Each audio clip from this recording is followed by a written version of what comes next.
Si vous les voyez, de toute manière, moi ça me va très bien. C'est l'important, quelque part. Et du coup, hier j'avais dit M5, du coup on va se faire M5.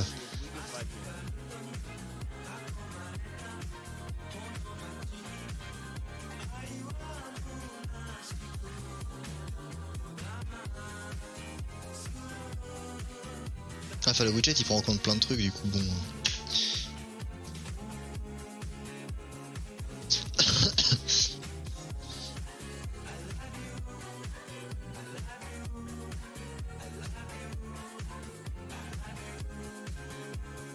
Hop, hop.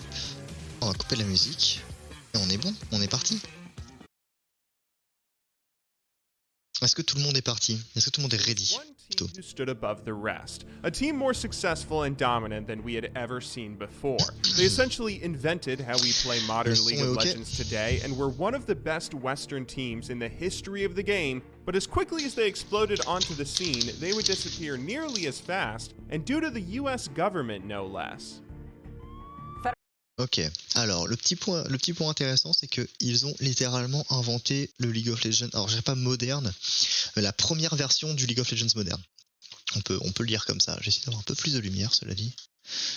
D'habitude j'en ai pas assez, mais là j'en ai besoin de plus. Voilà, c'est bon, c'est mieux. C'est vrai que ça peut aussi marcher comme ça. En vrai, pourquoi le premier move Blitz ne hook pas Renekton? Dans le premier move... Attends.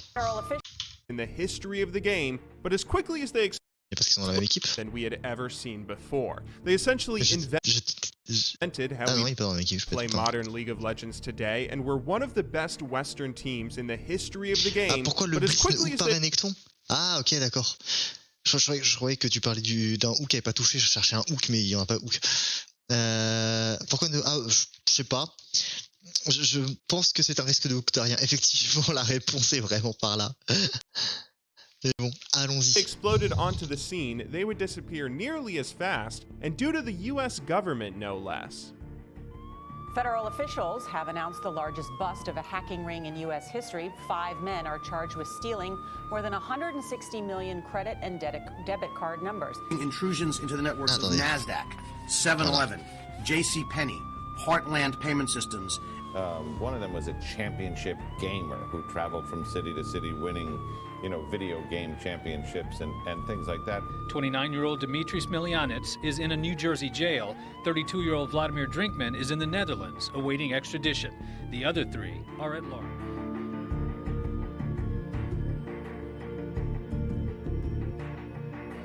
Ah, cette équipe est légendaire. Tu l'as pas connue, c'est arrivé en saison 3 ou genre à peine quoi, mais...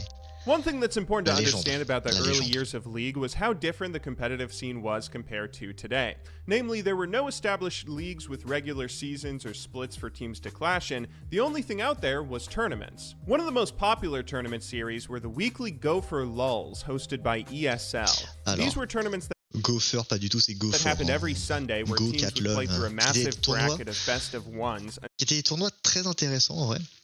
Parce que c'était genre toute l'Europe qui se tapait dessus pour, je sais plus, il y avait 1000 balles à la fin du week-end, un truc comme ça. Par contre, je suis arrivé après l'event de Freylord. L'âge de bronze de LoL, mon sport, exactement. Mais les Go For, c'était incroyable parce que c'était en dehors des tournois, des IEM. On avait le droit à quoi à l'époque? On avait le droit aux IEM, comment il s'appelle le tournoi américain là? Ils en parlaient hier, j'ai oublié. Ah, il y avait ESL. C'était 100 balles chaque. Ouais, je crois qu'il y avait un truc genre 1000 balles à la fin du week-end, un truc comme ça, mais IGL ça. Mais on avait le droit à ces tournois-là, mais en dehors de ces grosses compétitions, ces grosses LAN là, en fait, il y avait les Go For et les Otak, quand Otak faisait un peu de LoL. Et ça permettait d'avoir un peu de. Des choses qui se passent un peu plus en fait à travers l'année, parce que bon, c'est pas comme s'il y avait genre 5 à 7 tournois dans l'année, mais c'est tout, il fallait quand même remplir un peu le reste du calendrier. Et donc tu voyais tous les week-ends des joueurs pros comme si présent, voilà, si présent Loco Doco et Scara, hein. Pour ceux qui connaissent, les autres je vous laisse. c'est pas si vrai que ça, parce qu'il y avait quand même d'autres équipes. Il y avait déjà AA à l'époque en partie, il y avait déjà les premiers balbutiements de Millennium aussi de souvenirs. Il y avait des sous-équipes qu'on connaissait pas, enfin le Team Solo Mebdi, Team Cypher, exactement, la Team Cypher, incroyable team. Team Cypher avec Skyheart, Shlaya, Lounet, enfin, il y avait que des grands noms. C'est une période incroyable du jeu. Was crowned that week's champion. The only prize for each week's tournament was $100 for the winners, as well as circuit points to qualify you for a monthly finals bracket, where the winner there would get $250. Yeah, there wasn't a lot of money in the scene back then, but this was all that was available to the top teams who wanted to compete. Teams wouldn't really enter these tournaments for the cash, but rather they would enter because they wanted to prove they were the best of their region. Since this was the only way for high-level teams to challenge each other regularly in a formal setting, you would have plenty of top players entering these to try and show the world what they were made of. Now, one of the more interesting things about the Go for LOL system was that anybody could play in them. Any group of 5 players could make accounts on the ESL site and sign up together, as there wasn't any sort of rating requirement or qualifying points needed. If you wanted to test your skill against the best players in the world, just look through the team recruitment forms on the league website and you'll find players willing to enter. Alors, pour ceux qui ne savent pas, ceci était le forum de League of Legends. Certains ici présents peut-être ne connaissent pas, mais le forum de League of Legends, ça a existé. With you. Theoretically, this means it shouldn't have been difficult for new competitive teams to break into the scene and make a name for themselves, as each and every week, any group of 5 newcomers could come along and challenge the best out there, potentially rising to the top themselves, but that almost never happened. The 2 main regions, North America and Europe, had almost all of their tournaments won by the same few teams. In NA, there was CLG and TSM, who simply developed a stranglehold on the region, winning everything, whereas in Europe, 3 separate teams named Fnatic, SK Gaming, and a French team called Against All Authority would often trade wins for the weekly tournaments there. Occasionally, you would see a week here or there where a new team that you hadn't heard of before would get first place and win it all.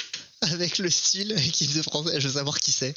Je veux savoir qui c'était ces mecs-là. But that was typically only when the bigger teams were too busy and didn't bother to enter. Just to illustrate how far ahead these top teams were compared to everyone else, some of them famously didn't bother practicing or scrimmaging others for improvement. CLG in particular was known for this. At one period of time, they were so far ahead of everyone else in North America that they figured there wasn't a reason for organized practice. They could already win everything by a mile, and scrimmaging other lesser teams below them would only give those lesser teams practice and exposure to their own strategies. So for them, they figured it was just better to hone their skills individually through practicing in solo queue. This sounds like an insane strategy nowadays, but it actually worked for a while. That's just how far ahead all the top teams were. This of course resulted in fans being subjected to seeing the exact same names win every single tournament for months on end, which got some people pretty upset. Those who were on top were reaping the rewards of growing their fan base and getting viewers on their own streams, continuously proving that they could not be beat. Throughout the entirety of Season 1, nearly every tournament was won by these select few. That is until... Oh no, Genja's going to get caught out here by Arsalan. It will be Gosu actually then turned to. Genja does use that ulti. Gosu actually popping his own ulti. Whoa, my god! Karthus ulti backed him with it. Wow! They were not expecting that. SK just got destroyed. Suddenly a newcomer appeared out of nowhere, Team Empire from Europe. 5 new faces that nobody had ever heard of before came together and just started beating. Voilà, retenez bien ça. Retenez bien ça, genre, gravez-le dans votre rétine. Ces personnes-là ont fait des choses à League of Legends que League of Legends n'avait pas prévu qu'il se passe. Ce que Diamond Prox a fait au premier jungler mérite la prison. Je tiens à le préciser, hein, mais on est vraiment là-dessus. Hein. Ce que cette équipe-là a fait à l'équilibre de League of Legends, c'est très border. Hein. C'est vraiment très très border.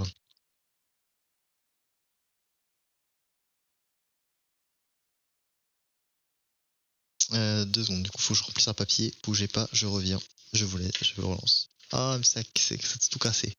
all the other top European teams. This was a hugely exciting development at the time, as this may have been the first time a group of 5 truly new faces joined the competitive scene. Prior to this, there was some roster shuffling amongst the more established teams, particularly in Europe, so occasionally you would see one player from a big team leave and then go start up a new organization, where this is pretty much the only way we would see quote-unquote new competitive teams form, but they weren't really new, since they would still have a roster filled with old familiar faces that you had already seen on other top teams. Naturally, seeing them go and then take home a go for lol or something wasn't quite as exciting or nearly surprising. But Team Empire was the exception to this rule. Darien in top lane, Diamond Prox in jungle, Alex Ish mid, and Genja and Gosu Pepper bot lane, these were 5 players, almost all hailing from Russia, that nobody had even heard of before, and shockingly, they seemed able to beat the best of Europe right out of the gate. Empire played in one go for lol where they would get 4th place, and then in the very next one, they won it all. This qualified them for the monthly finals in October, where again, they would enter and win it all. This is one of the things that made their entrance into the competitive scene so memorable, just how explosive it was. Like, this wasn't some up-and-comer who was constantly getting poor placing for years before they finally managed to win something. This kind of success from new teams simply wasn't something you would ever see. So of course, some hype began building around. Oh, le nu. Alors juste faites attention, cette game-là est dangereuse. Ce play-là est très dangereux. C'est ce play-là qui montre aux gens qu'on ne voit pas les spells à travers les bush. Et c'est Nymph, Snoopé, un certain Ocelot là que les gens ont oublié. Ce mec-là disparu, hein, voilà. Et oh, le nu. After these exciting wins, they would quickly get sponsored and branded under a new organization appropriately named Moscow 5. But there were still a few questions about how good this team really was in those early days. They had never played in a LAN environment at any sort of live tournament yet, as their limited professional experience only came in online tournaments where they got to play from the comfort of their own home. And if you want to be nitpicky, these Go for Lulz that they won didn't have too many of Europe's best teams. Nobody really knew if they would be able to translate their early performance to the live international stage yet, at least until IEM Kiev. Kiev would be one of the stage. Vous voyez ça? Pour aller chercher les replays de l'époque, il est sur quelle chaîne là?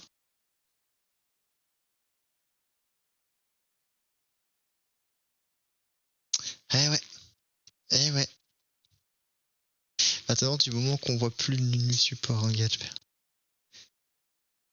Yet, at least until IEM Kiev. Kiev would be one of the most competitive tournaments the world had seen up until that point. The tournament originally was supposed to host the #1 top team from almost every region, but there were some visa issues that prevented that. This was back when esports was still a very new concept to the world, so the #1 Chinese team at the time, Invictus Gaming, was unable to participate due to a visa rejection. There was also an up-and-coming team from North America called A Picture of a Goose that was unable to participate and was instead replaced with Team Curse. But the competition here was still fierce.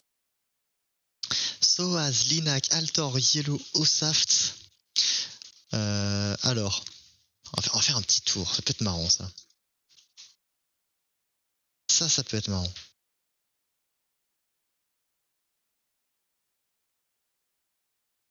Voilà, il est là. Ok. Paf. Ce mec-là, inconnu au bataillon. Personne ne le connaît, j'ai entendu parler. Celui-là a été le premier ban pour l'exemple.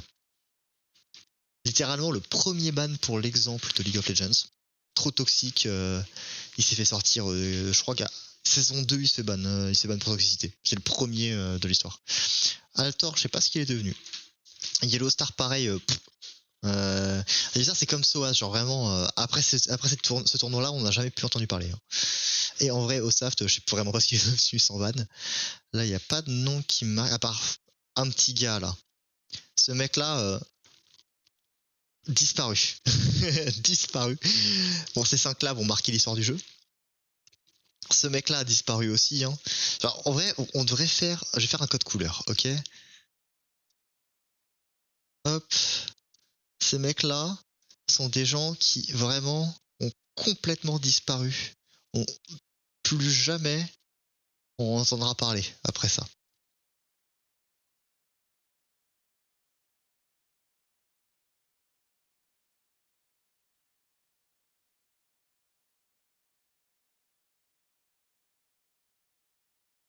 C'est beau quand même, hein, je veux dire. Il a voulu acheter ses pubs furiens. Piri.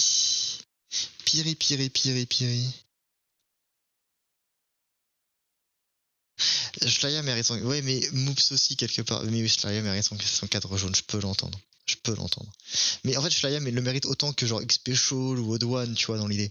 Là où on parle quand même de très gros derrière. Enfin, soit The Yellow Star, c'est légendaire. Liquid, sans doute, c'est juste le fondateur de Team Liquid. Ocelot, est-ce que j'ai vraiment besoin de parler de qui Ocelot, putain. Voyboy, All Will Dominate, Scara et Amir Cutie Pie vont devenir parmi les plus gros streamers League of Legends de l'histoire. Reginald being Reginald. Looney, aux dernières nouvelles, je crois qu'il est manager d'une équipe qui s'appelle LDLC. Et donc Aegis maintenant, c'est trop gros. Et Skyard, Skyard, c'est légendaire chez nous. C'est... Trop de noms. Against all authority, the runners-up to the Season 1 World Finals, SK Gaming, at this point the best team in Europe, Dignitas, the new kings of North America, and TSM, a historically good NA organization. Oh, les lunettes de soleil.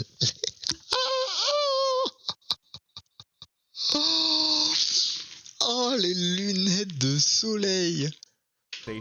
All stood in the way of these Russian rookies. This was also in 2012, a full 2 years after League had been released, meaning that players were getting pretty good at the game at this point. A meta had developed, mistakes were less common, teams had better draft phases, better mechanics, and were no longer pushovers susceptible to cheesy strategies. M5 were essentially the David going up against not just one, but 4 Goliaths. However, the Russians had a strategy that they thought could help them go toe-to-toe against every other top team out there, and in this tournament, M5 would showcase that strategy to the world, changing the way teams played League of Legends forever. So if you've ever paid attention to high-level League of Legends play, you've probably heard players, casters, and analysts use... Oh pareil, hein, on se fait plaisir, hein. Sword, Tarzan, Chovy, Viper, Lens. On se fait plaisir.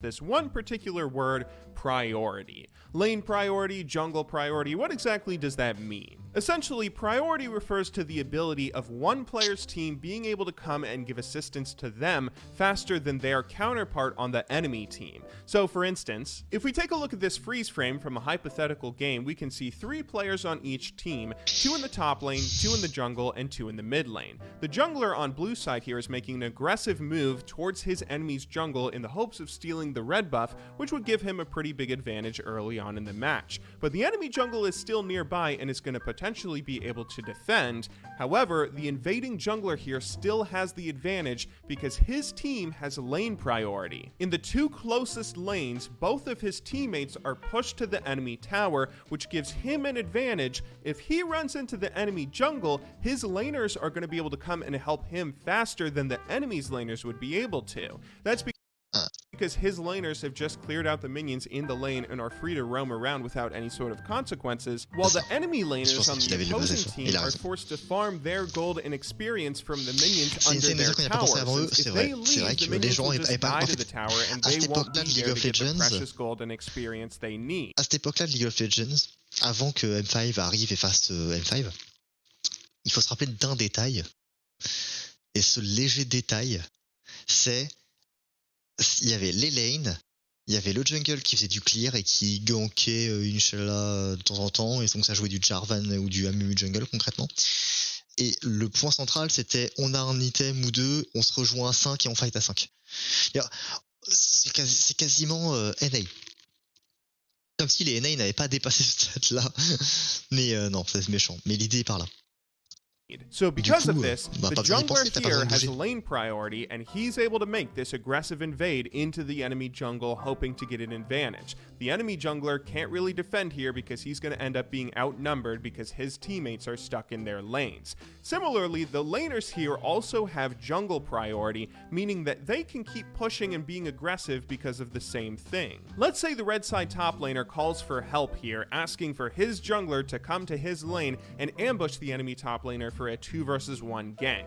That's still okay for blue team, since blue side top laner knows that the enemy jungler isn't in range to do anything like that. His jungler is standing in the way of the path the enemy jungler would have to take, so not only does he have vision here thanks to his teammate and knows that the enemy isn't in a position to make a play like that right now, but even if the enemy does come and try and set something up, his teammate is going to be there to likely meet the opposing jungler and stop them. All of this meaning that our top lane friend here can continue pushing, being aggressive, and not having to worry about the enemy team collapsing on him. Priority is an important mechanic to understand in League, since it can allow you to make very aggressive moves that could potentially give you huge advantages, even if you don't have direct vision on all the enemy players on the minimap. The reason I'm bringing this up is because these are basic fundamentals of every professional League of Legends match nowadays, and Moscow 5 kind of invented it. Before M5, the meta that existed at the time was something much more simple.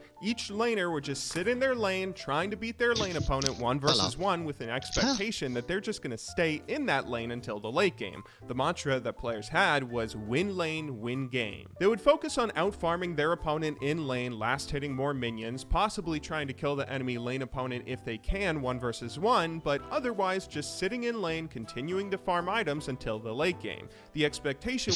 Il faut savoir que le win lane, win games existe encore dans la mentalité de pas mal de joueurs et de coachs.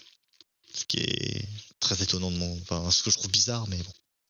Was that the jungler would play around the lanes with a very gank-heavy, somewhat supportive playstyle, so most of the popular junglers at the time were the ones that were best at ganking, such as Skarner or Lee Sin. This heavy focus on playing around the laners also led to the development of strategies like freezing a minion wave. If one player chose to push a minion wave in a lane, the defending player with some careful manipulation could keep that minion wave frozen in that exact spot, meaning that if the enemy laner wanted to come and farm some of their own creeps, they would have to stand very far forward in lane, making them susceptible to a jungle gank, so freezing the wave was considered one of the best strategies out there, and players who pushed waves in non-stop were widely considered kind of awful. But Moscow 5 turned the game on its head when they came into the scene and changed the way we look at League. They picked champions who did nothing but push minion waves. They would pick champions that were widely considered awful by everyone else, stuff like Mordekaiser, specifically because they were good at pushing minion waves. The enemy team could try and freeze the minion wave if they wanted to, but that would just give Moscow 5 lane priority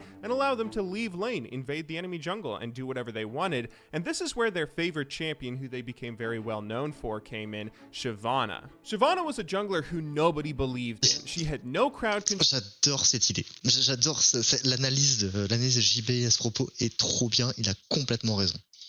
No slows, no stuns, which means she's generally pretty awful at ganking, and if she's awful at ganking, why would you bother playing her? She can't play around the laners the way other good junglers like Skarner or Lee Sin can. But Shyvana has one big strength those other champions don't. She's great in the early game when it comes to map presence. More specifically, she has some of the fastest jungle clear times and can easily get ahead of the other jungler by power farming a little bit, which of course means that she can then go and invade the enemy's jungle, start stealing a bunch of camps to get a gold and level advantage, and if anyone ever tries to contest her, she'll likely be able to outdamage them.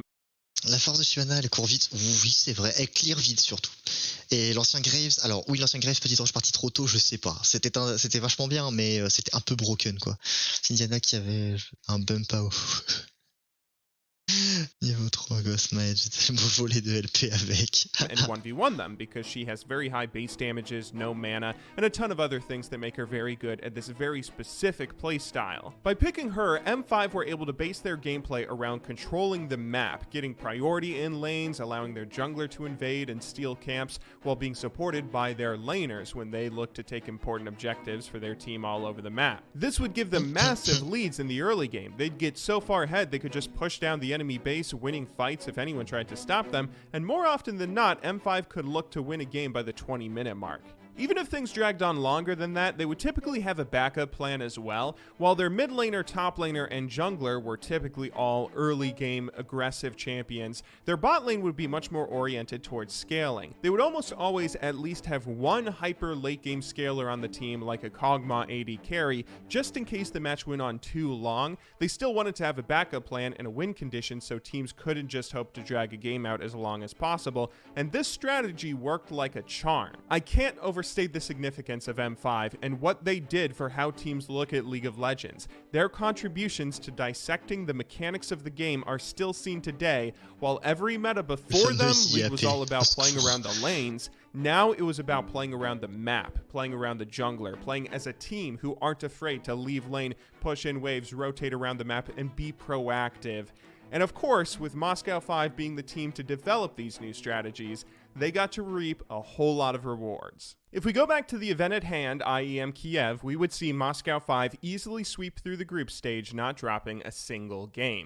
In bracket, they would sweep SK Gaming 2-0 to qualify for the finals, where they would face off against TSM. In the grand finals, best of 3, as if they hadn't pulled out enough crazy strategies in the earlier parts of the tournament, they would start doing even more new stuff. For instance, after running Shyvana jungle all tournament, during one of their matches, they would go for an early first pick Shyvana. Now, TSM would obviously expect that to be a Shyvana jungle, but instead, Moscow 5 would run that pick top lane. This worked out insanely well as it synergized with their strategy perfectly. Their top laner Darien was able to use the good wave clear Shyvana has, which is what normally makes her a very good jungler, and instead use it to constantly push his lane, letting him always have lane priority so he could leave lane to steal jungle creeps, roam, and... Alors, c'est un peu dur d'aller taper sur Cypher, je veux dire. Ils sont... les mecs ont dans leur groupe M5, qui à ce moment-là sont quasi intouchables, ont Team Dignitas, qui est une excellente équipe américaine. En vrai, ça joue pas trop mal pour l'époque. Et AAA, qui est déjà numéro 2 monde, enfin parmi les tournois, ou qui vont l'être cette année-là, mais globalement à ce moment-là c'est pas non plus des péons quoi. Deuxième buff du jungler en faille, c'était Bunga. Ah mais oui, non mais ce qu'a amené M5 est un délire total. More than he had already been doing earlier in the tournament.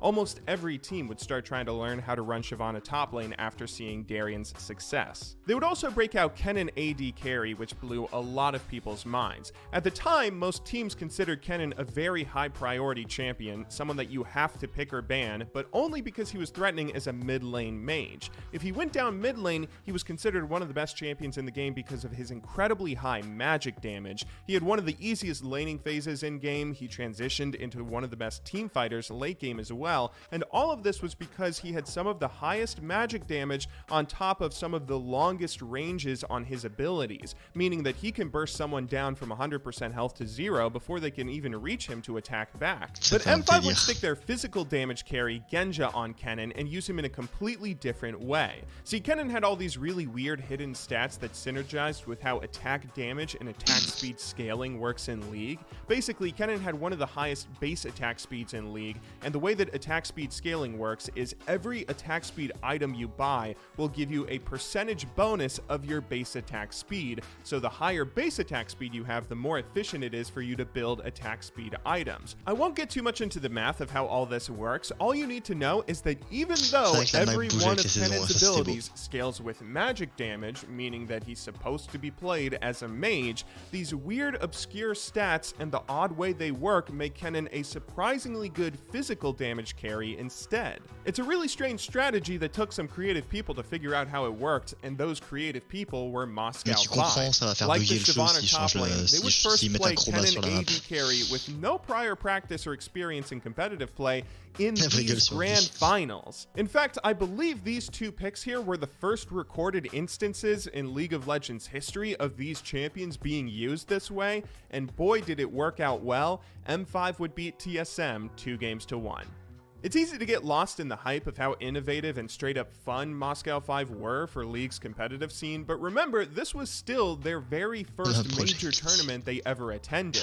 In fact, it was so early in their careers that most of their players were dirt poor. I mean, they hadn't won any real money from anything else so far, so the individual players of M5 couldn't even afford to play the game on good enough PCs that allowed them to stream. For being that MVP. And interestingly enough, you know, some of these Moscow 5 players, Alex said in his interview their computers are not good enough to stream. Well, they might be if they get MVP, that's for sure. The victory here would be a monumental success for Moscow 5, but it was still just the beginning. They would continue entering tournaments, the next of which would be an event called Kings of Europe. Here they would end up getting second place to a team called CLG-EU, and this would be significant as CLG-EU would turn into the longtime rivals for Moscow 5. They mainly turned into their rivals because as time went on, CLG-EU would be the only team that could regularly beat the Russians, but in spite of this second place finish, M5 would still steamroll ahead onwards and upwards to the next event, and the next event was a doozy. The IEM Season 6 World Championship. This was a tournament with one of the biggest prize pools League had seen up until that. Cette époque où les tournois avaient leur propre nom et pouvaient s'inventer des World Championships s'ils voulaient, qui n'avaient aucun sens dans un circuit qui n'existait pas de League, mais c'est pas grave. Est-ce qu'ils étaient à Tales of the Lane, M5? J'ai un doute. Je crois pas. Je crois pas. Pourtant j'y étais, hein, mais j'ai un doute, je crois pas. $50,000 to first place, and all the best teams in the world were vying for that. A total of 12 competitors from North America, Europe, and even China would end up attending. For reference, that's more teams than were at the Season 1 World Championship. This event in general would dwarf the Season 1 finals as it Game Day, Team Pacific, Epic Gamer, TSM et Epic Gamer ensemble, ça me fait délirer. Had a much higher caliber of competition with a similar prize pool. It would be the toughest test that all these teams had faced in their pro careers up until this point. So how did M5 fare? Well, they didn't lose a single game. C'était effrayant. C'était effrayant. Ce tournoi-là, à l'époque, j'étais là en mode, comment ces mecs font ça? Juste comment ces mecs font ça? Un cocon venait sortir à peu près ou pas loin. Wow, Genja was just face first into that fight the entire time. Warwick coming in with the suppress, and it looks like they could have the grab to pull Genja back out. He dodges. Warwick with another attack, but too slow. Will they get him in the turret? And Imbo will go down as Corky also falls. A double kill from Moscow 5. Teleporting in with the Howling Gale. No, Big Fat LP is going to come in and support them. And actually, Gosu Pepper using the ulti. Meanwhile, you can see Diamonds driving in. Can they get a lock on? Oh, they did get a lock on. Very nicely played. Now they're on towards Chancellor. Chancellor has popped his ulti to try and get away from this one. Will he be slowed enough by WF? He will. He's going to get caught out, and that's going to even up the kills. It will be all square. Look, Diamonds is going to go in. He smites it straight away on towards I Will Dominate. First Blood will be coming down here. You can see, meanwhile, they're pushing across towards Gosu Pepper. They're going to try and lock him in, but First Blood. There's a swap. Is immediately onto Scara. Scara not in a good place. Flashes over the wall. That's probably the best time for them to do so. They're going to do as much damage as they can. He's now dueling Darian. Darian picks up that kill there. It looks like Alex not going down either. Picks up the kill onto Corky. They're still dominating this fight right now. I Will Dominate managing to actually steal away the Baron, which is a big deal, but they've not picked up any kills, and they will get ace for it. And well, that is it. Well played, Moscow 5. They are the world champions here at Intel Extreme Masters at Seabit. It has been a fantastic performance from them and a really well-deserved championship. And what a great celebration from these guys. You know, it means a lot to them. $50,000 has been taken for this Russian team. They were champions in Kiev, and they've continued their dominance, losing one game across 2 events. When you hear a phrase like that, they didn't lose a single game, it's easy to miss the impact of what that means, but take a second to think about it. This doesn't happen anymore, really ever. Even the world champions we see nowadays will still drop games in the group stage or in a best-of series. That's because everyone sees their strategies eventually. You would think that someone could pull off a cheesy strategy against them, or that the second best team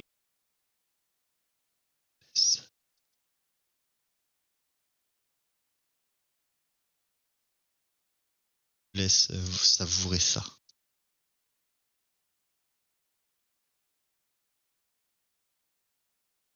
Si, ils perdent contre CLG après 70 minutes. Ah oui, c'est l'année du pic européen, lol. Oui, bah oui, c'est l'année de... Vous voyez pas les noms? Ah oui, c'est un peu cut. Ah, my bad. Ah, attendez.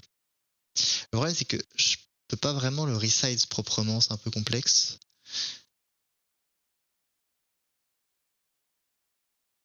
C'est un peu complexe. Je fais ça. En vrai, ça peut peut-être passer, en vrai. En vrai, ça peut peut-être passer. Est-ce que c'est pas trop moche?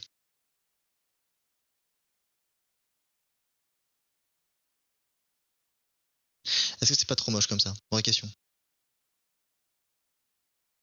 Ouais, mais c'est ce que j'avais entouré, hein. Même Deft et Mata face à juste le IG de la légende. Le IG qui invoquait des démons.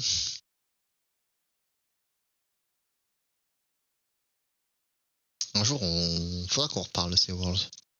Could take a game off them in a best of, but here, nobody could do anything. This was a group of Russian superstars who were so far ahead of the meta that the rest of the world's top players were just dumbfounded. You'd think with everyone knowing M5's strategies after seeing Kiev, they'd be more prepared for it, but nope.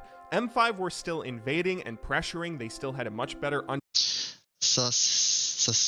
bon, déjà, HotShotGG qui joue Swain, voilà quel plaisir. Mais ça, là... L'ancien Swain, je crois que c'est vraiment mon plus grand regret du jeu. J'aimais trop ce champion.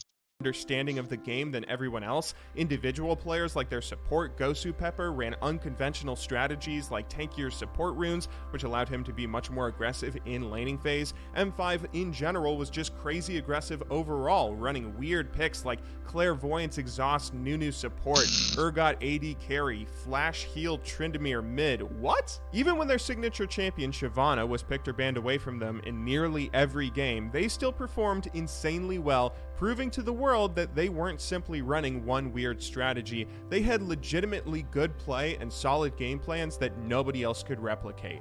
5-0 in group stage, 4-0 in bracket, Moscow 5 were the undisputed champions of the world. After the end of this tournament, M5 would go into a little bit of a slump in their placings. They had a few uncharacteristically bad tournaments here or there, but for the most part, they would still end up getting top 3 in almost everything they attended. Most of the times they got second place was to their rivals, CLG EU. See, the reason M5 struggled so much against CLG in particular was M5 had this crazy, fast, aggressive style of play, whereas CLG was the polar opposite. M5 wanted to be aggressive early, going for the kills, going for snowballing games as quickly as possible, but their rivals were incredibly good at slowing the pace of a match down. They had players who synergized with that kind of slower... Je tiens à dire que c'est un des moments les plus chiants. Alors, c'était intense parce qu'il y avait vraiment des défenses incroyables par CLGU, mais regardez CLGU jouer, c'était l'enfer. L'enfer, vraiment, vraiment, vraiment. CLGU, c'était l'enfer. Je diffame rien du tout. C'était infernal de mater CLGU. Je dis ça parce que t'es en colère. Non, je dis ça parce que c'est quand ta moyenne de game est à plus de 45 minutes, c'est qu'il y a vraiment un souci, quoi. Playstyle very well, like their star mid laner Froggen, whose signature... De quoi le maîtriser? De quoi tu me parles? Les mecs, ils perdaient tout jusqu'au moment où ils avaient toujours de quoi défendre leur base en continu jusqu'à pouvoir faire du 6 items contre 6 items. C'est pas maîtrisé. Je veux dire, on peut en débattre pour la Corée, mais c'était pas maîtrisé chez CLG, ment pas. Champion Anivia is notorious for good wave clear, making it nearly impossible to push against her and close out a match. This clash in playstyles heated the rivalry up, turning it into one of the most exciting rivalries of its time. Savent pas finir leur game. Va finir là-dedans. Dépasse les T3 face à ça, vas-y. Surtout à l'époque.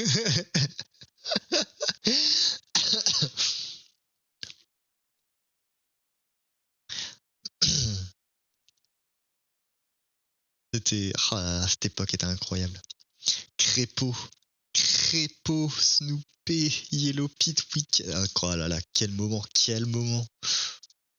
Even though during a lot of this time M5 was considered the best team in the world, they would still always lose to CLG EU if they had to face them in a tournament. Even if they got one of their perfect early games going, CLG could always slow the game down long enough until they hit their own scaling. In fact, these two teams would play in one series at the DreamHack 2012 finals, where in grand finals, CLG EU dragged a single match out so long that it lasted longer than an hour in one of the greatest comebacks in League of Legends history. But that's a story for another time. After some of these disappointing performances following their IEM win, M5 would continue entering everything they could. There was one event where they had to forfeit because their team was unable to attend, but after that, they would put together one of the craziest runs in the world of competitive League of Legends. M5 would enter 16 tournaments over the course of 3 months, of which they would take first place in 14 of them. Voilà. Je vous laisse admirer un chiffre pareil. C'est absolument... C'est terrifiant. C'est juste terrifiant.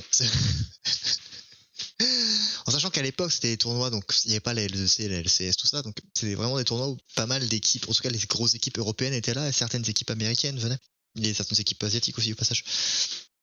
Juste la domination était absolument illégale.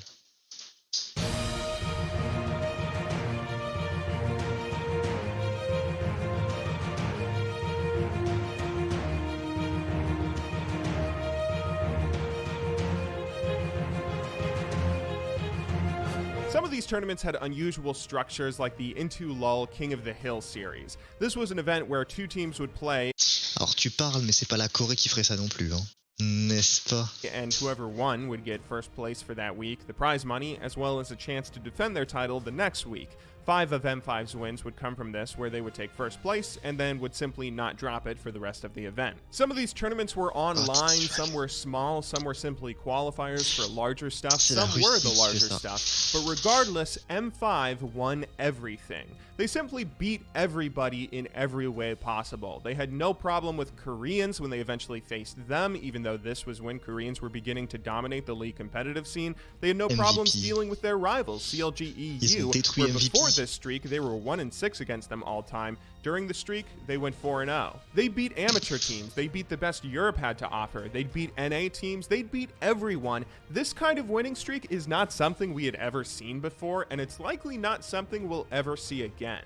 It all culminated in Moscow 5 winning the European qualifiers for the Season 2 World Championships, collecting $40,000 in their pocket along the way. Everything was going their way. Absolutely everything. But eventually, every successful run has to come to an end.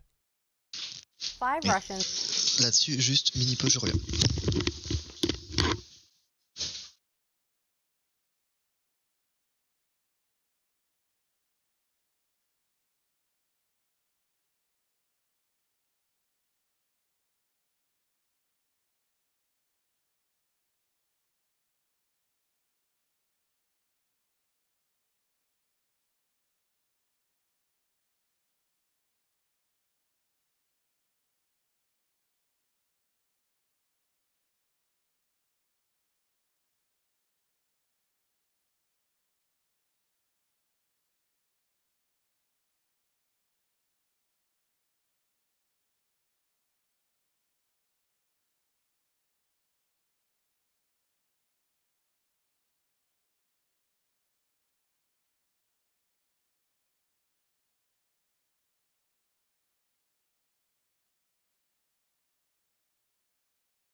Ok, nous sommes de retour. Oh, le quick en légende, c'est pas les nuggets mais les dips. Ah ah.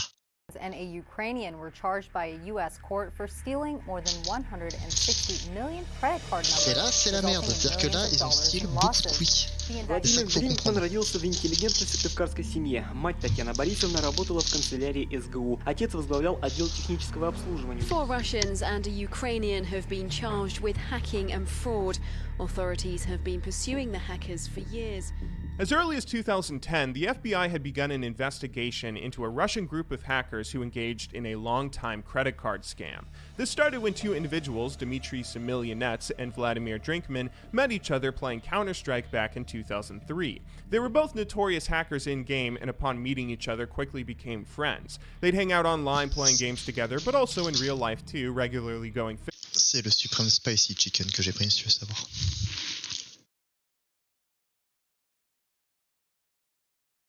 fishing or drinking vodka in what blossomed into a pretty close friendship. After 2 years or so of spending time together, the pair would eventually start a scam where they would hack into computer networks of financial companies. They would mainly focus on breaching any sort of payment systems or online stores where they could find credit card numbers, and then after gaining access to that data, they would turn around and sell it online for $10 to $50 per stolen credit card. They intruded on a number of companies and financial institutions all over the US and Europe, stealing a total of 160 million credit cards and causing damages of up to $300 million. It was called the biggest cyber fraud case in history.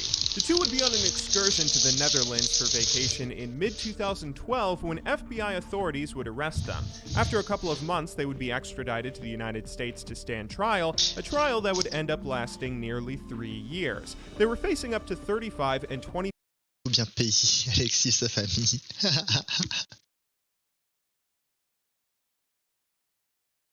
5 years in prison for their crimes initially and would both end up pleading guilty. In February of 2018, Drinkman would be sentenced to 12 years in prison, Semilionets would be sentenced to 51 months time served and would be released. Dmitry Semilionets was the founder and owner of Moscow 5. Dommage.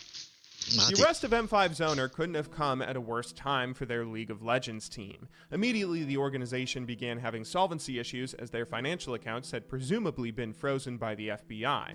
At the Season 2 World Championship, which occurred shortly after their owner's arrest, M5 would put on a pretty good performance. They only ended up losing to the eventual world champion Taipei Assassins, still securing a tied 3rd place, but unfortunately, this would be the last high point for the roster under the name Moscow 5. Shortly after Worlds, the organization would fold and the League of Legends roster would be released. Now, it may not be fair to blame the FBI for the end of M5's dominance. While they did obviously end up destroying the esports organization as a whole, the League of Legends roster would still stick together. They would rejoin a new Russian organization named Gambit Gaming, with all 5 players still there ready to compete. When all was said and done, they likely weren't affected by the whole ordeal apart from some possible mental stress, but regardless of whether this event changed them or not, Gambit Gaming would simply never look as good as Moscow 5. Gone were the days of the roster instilling fear into their opponents, always showing up as a potential competitor to take first place. Instead, the years with Gambit would be filled with inconsistency and mediocrity. That's not. Après, il y avait des gros problèmes aussi. Il y avait des gros problèmes. Team Fat qui valait le coup. Mais il y avait vraiment des gros problèmes aussi parce que ils devaient voyager. En fait, ils pouvaient pas vivre à Berlin parce que, en tant que citoyen russe, ils pouvaient pas avoir les visas qui allaient bien. Du coup, ils devaient voyager tous les week-ends pour aller au studio LCS. C'était une galère sans nom pour eux.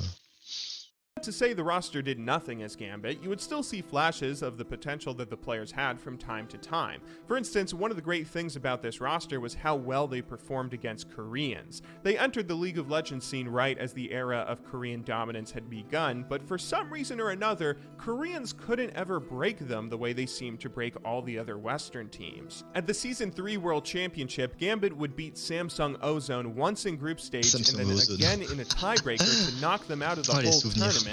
Up until this most recent 2018 Worlds, it was the only time a Korean team had been eliminated in the group stage of a World Championship. At that Worlds, Gambit would only end up getting knocked out themselves by another Korean team, Najin Black Sword, in a very close 2-1 set. But as the years went by, Gambit would eventually see their roster fall apart.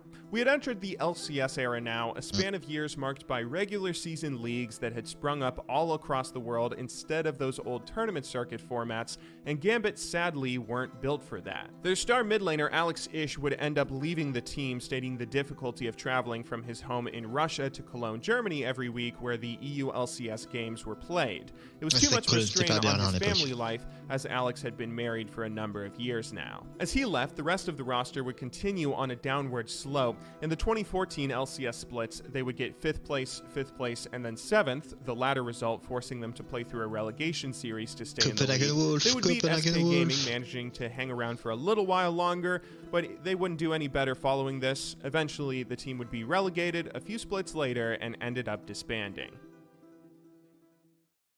However, we are missing one really big piece of this story.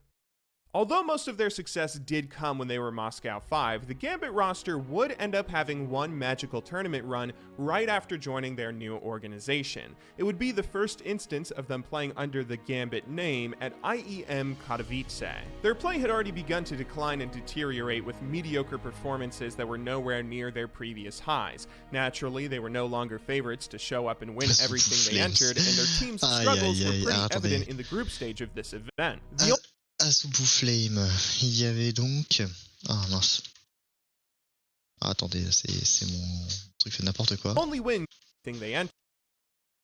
Ambition, Captain Jack, Lost Boy, Helios. Là, on est bien là. And their team's struggles were pretty evident in the group stage of this event. The only win Gambit would be able to muster was against a Polish team called Meet Your Makers. Avec quelques Other joueurs than that, importants, they would lose not only to the Meet Your Makers, ils avaient qui? Ils avaient personne, hein? Korean team Azubu Blaze, but even to Team Curse, who in those years was a pretty mediocre Senvicious Voyboy Rurks Cup Elements. North American team. With this embarrassing loss and a score of just 1 win, 2 losses, there's no possible way they could make it out of group stage, right? They may turn this straight towards the Nexus. Curse Gaming are going to knock Gambit Gaming out of the tournament. A beautiful comeback from what looked like Gambit's game. However, something interesting ended up happening. Azubu Blaze would win the group by beating everyone, but the rest of the 3 teams would all end up with the same record. Gambit would beat MYM, MYM would beat Curse, and Curse would beat Gambit, creating a 3-way tie for second. This tournament didn't have tiebreakers as it was on a fairly strict schedule that didn't allow for extra games, so instead, in the event of a group stage tie, they would determine who advanced into the bracket by a time coefficient, adding the game times of the losses while subtracting the game times of the wins to see who lost slower and managed to win faster combined. Whoever had the best time would advance into the bracket stage. This was a pretty obscure rule even for those early days of League, and it's obviously not something we've seen anytime recently. But here, it paid off for Gambit. They would advance by just a few minutes. They had a chance at life here. This frustrating disappointment could all be turned around, but it wouldn't be easy. After dropping out of the tournament to Curse Gaming, has declined any form of interview. Ah, dommage.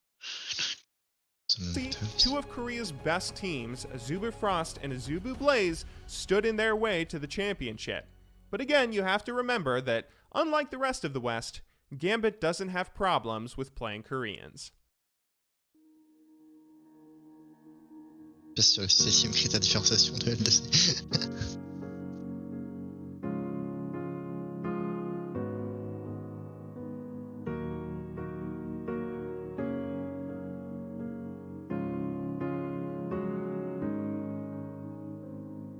In towards that fight. Here we go then, all hanging around by the middle. Actually, Alex just diving away, but Cloud Temple are going to get the ulti down. There is the crescendo coming out of Edward. He's already fairly low. And look at Rapid Star falling so quickly. Cloud Temple now the focus from that one. We are going to see Alex Hitch come in. He's got the reset. He's going to jump over down. Rapid Star puts the ultimate down, catches everyone out. They're going in though. It's going to be a diamond towards Madlock. Get just desperately taking the Tony down. He gets it down. Rapid Star gets taken down. So Madlock gets dropped as well. They're going to dive towards it. They catch up towards Madlock.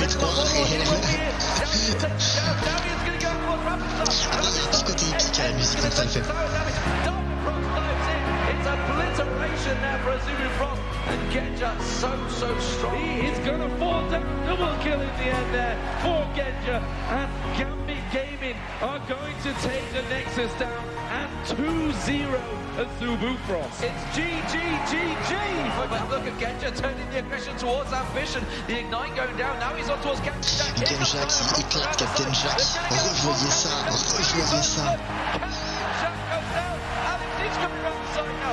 Ambition sous une tourelle tout seul face à Lost Boy qui joue le nunu support de Moscow 5. C'est pour ça qu'ils perdent les mecs aussi. They're going to go diving straight in towards Flame there. Captain Jack getting stunned up. They're going to go straight in. That is Flame absolutely exploded from the map. And this could be it. This could be a big push from Gambit. Vas-y. Console-toi comme tu peux.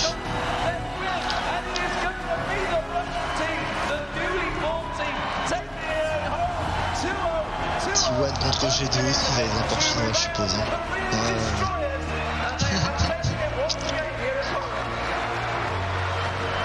The crowd here have a new favourite team, I think. They are on their feet, everyone here, an amazing, amazing crowd as well. And that can happen when you've got the support of a crowd this big. That can really help you. And let's be honest, Gambit have been so confident all day. After they thrashed Frost, after they destroyed Blaze in game number 1, you'd have to be a crazy person to say that they were going to lose this second game. This is the biggest momentum shift I've ever seen in a League of Legends tournament. Everyone thought Gambit Gaming was dead. People were talking about M5 being over a couple days ago. Instant goulag. Ok, alors. Je vais prendre le temps de manger, je vais couper le stream là et je reviens d'ici une petite heure pour analyser la game 2 du coup de la finale et voir ce qu'on fait après. Parce que j'ai vraiment trop faim, c'est pas possible. Du coup je vais manger maintenant et je vais vous passer outre le fait de manger devant vous là comme ça, c'est pas très quoi, voilà. Du coup on se retrouve dans pas longtemps si vous êtes encore là pour être là. À tout de suite. C'est pas corpo, de quoi c'est pas corpo? Team Mukbang, non. Qu'est-ce qui est pas corpo?